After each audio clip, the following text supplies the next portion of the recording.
फीका करेलू। नया साल में अजूबा करेलू, काला बैगन के पूजा करेलू। नया साल में अजूबा करेलू, काला बैगन के पूजा करेलू। बैगन के पूजा करेलू।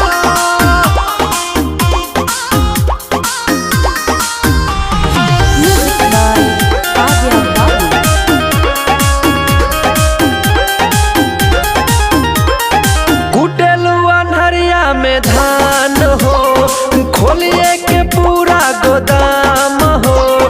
देखी देखी ऐसन करतूत के लज्जित होई है भगवान हो। ए मैडम सुना, कुटेलू अन्हरिया में धान हो, खोलिए के पूरा गोदाम हो। देखी देखी ऐसन करतूत के लज्जित होई है भगवान हो। हम देखतानी चोलिया में ये कविता वाला सूजा धरेलू।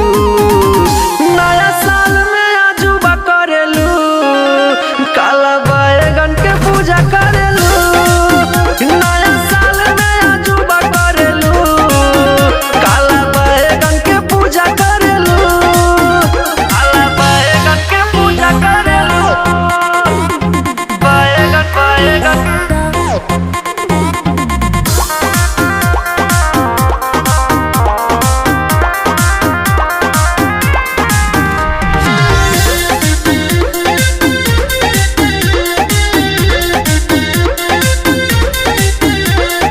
एड़ी में काजर लगावेलू, ढोड़ी के गाजर खियावेलू।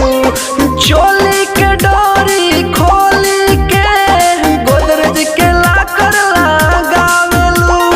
काहो जलवा बा। एड़ी में काजर लगावेलू, ढोड़ी के गाजर खियावेलू। चोली के डोरी खोली के गोदरेज के लाकर लगावेलू। आज मिथिलेश देखले बा, तू नींबू खरबूजा करेलू।